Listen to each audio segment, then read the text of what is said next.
Arogansi Bupati Pati adalah cerminan arogansi pemerintah.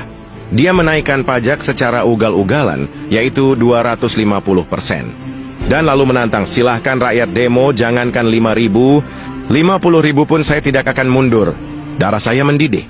Sebab sejatinya yang dia hina bukan saja rakyat Pati, tapi secara hakikat dia telah melecehkan kedaulatan seluruh rakyat. Namun Bupati Pati bukanlah satu-satunya musuh rakyat, tapi juga pemerintah pusat. Kita lihat bagaimana Sri Mulyani terus memajaki rakyat mulai dari A sampai Z. Mulai dari timur sampai barat. Padahal apa yang dia sebut pajak itu adalah darah kita. Dan dia sedang mengisap darah kita hingga titik penghabisan. Belum lagi si Nusron ingin merampas seluruh aset rakyat.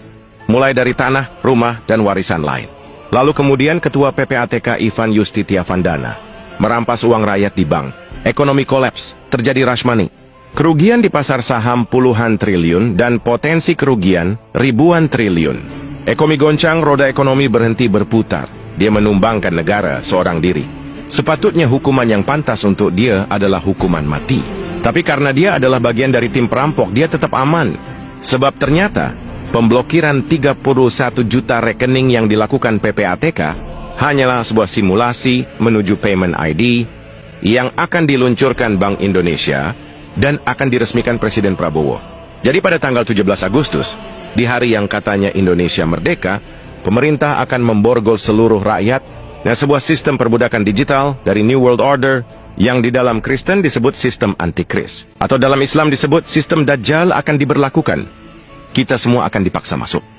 Semua keuangan kita di bank, tabungan, saldo, investasi, transaksi, bahkan pulsa yang Anda beli, semua akan diawasi dan dicatat oleh sistem ini. Semua terhubung ke NIK alias data asli kependudukan Anda. Intinya kita semua akan dijajah dan diperbudak. Anda tidak bisa lagi mengkritik kebijakan pemerintah yang menindas rakyat, sebab data Anda langsung dikenali. Dan mereka akan membekukan rekening Anda kapan saja mereka mau. Intinya, merekalah yang menentukan siapa yang bisa hidup, siapa yang tidak. Dan ngerinya mereka melakukan ini dengan sangat cepat dan tergesa-gesa, agar kita tidak punya waktu untuk mempersiapkan perlawanan. Jadi untuk semua penjajahan dan perbudakan pemerintah, maka tidak ada alasan lagi untuk tidak melakukan people power.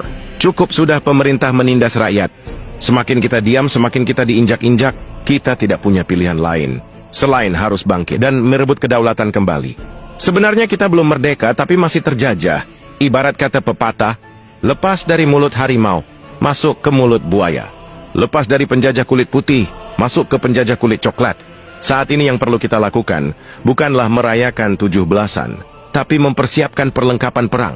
Sebagaimana nenek moyang kita melawan penjajah kulit putih, maka tugas kita di generasi sekarang ini adalah melawan penjajah kulit coklat. Nah, sekarang saya akan memberikan strategi praktis melawan penjajah londo ireng. Pertama, mereka itu hanya secuil, sedangkan kekuatan rakyat ada 270 juta. Rakyat versus pemerintah itu adalah ibarat raksasa melawan seekor nyamuk. Sekali tepok selesai.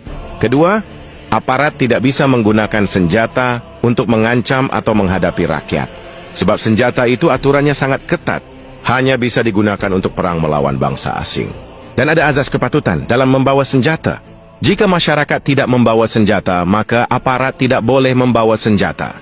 Terkecuali yang dihadapi adalah teroris atau bandar narkoba. Jika yang dihadapi adalah rakyat, maka itu adalah pelanggaran hukum.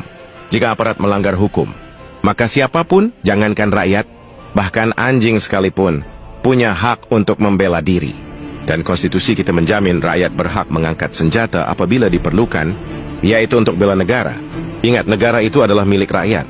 Sementara presiden, DPR, MPR, polisi, TNI, dan lain-lain, semua itu adalah pembantu rakyat. Silakan baca konstitusi kita UUD 1945 pasal 1, kedaulatan berada di tangan rakyat. Jadi kekuasaan tertinggi berada di tangan rakyat. Jadi jika aparat yang hanyalah pembantu rakyat menggunakan senjata untuk mengancam dan menakut-nakuti rakyat, maka rakyat sebagai majikan jauh lebih berhak lagi menggunakannya. Sekarang kita akan masuk ke bagian praktisnya. Yang kita takuti saat ini bukanlah perang, tapi sistem. Sebab jika perang terjadi, maka kita semua berhak mengangkat senjata. Tapi sistem ini adalah monster yang bisa melumpuhkan kita secara halus. Mengapa rakyat takut menunjukkan kekuatannya? Jawabannya karena mereka takut diciduk, takut dipenjara. Sistem. Inilah yang menjadi momok menakutkan bagi rakyat, sekaligus menjadi alat bagi penguasa. Tapi dengar, bahkan sistem ini pun bukan tidak punya kelemahan. Dan kali ini saya akan bocorkan apa kelemahan sistem ini, dan niscaya pihak penguasa akan takut jika rahasia kelemahan sistem ini dibongkar. Oke, kelemahan dari sistem atau aturan hukum adalah anonim. Ada sebuah prinsip yang telah lama saya pelajari. Mengapa anonim sangat bebas? Karena sangat sulit ditangkap. Kata kuncinya adalah no face, no chase. Artinya, tidak ada wajah, maka tidak ada pengejaran. Faham sekarang?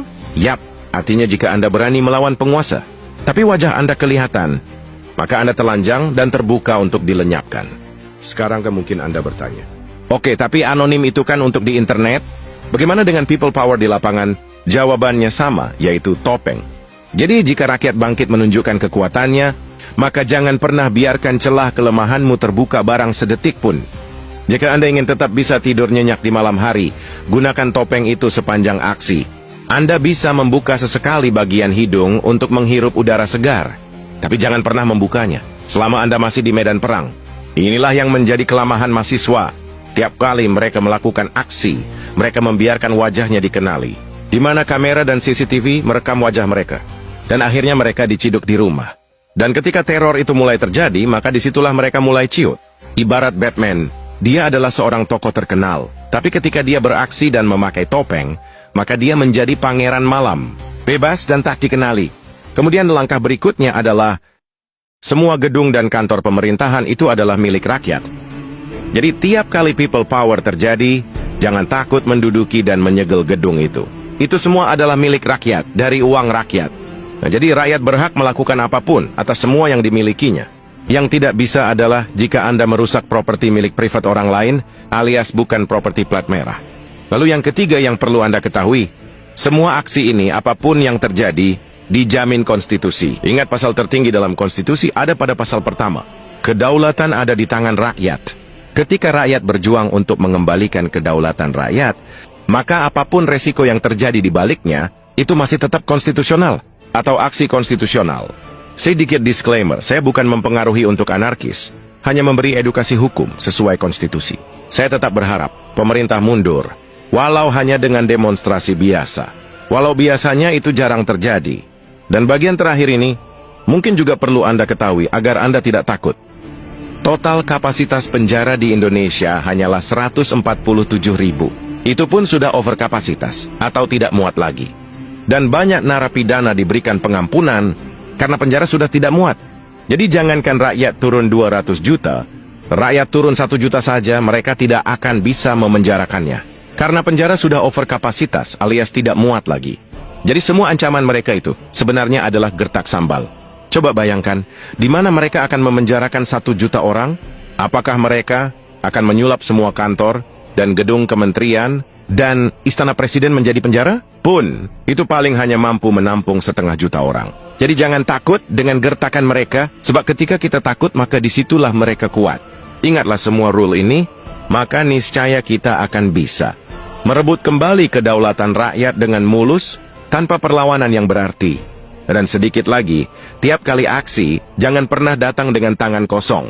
Setidaknya bawa tongkat untuk jaga-jaga. Apabila aparat mulai represif, menghadapi tongkat aparat dengan tangan kosong, itu kebodohan namanya.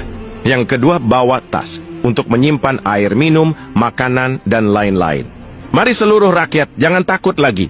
Kita tidak sudi dijajah dan diperbudak. Mari kita rebut kembali kedaulatan rakyat. Hidup daulat rakyat!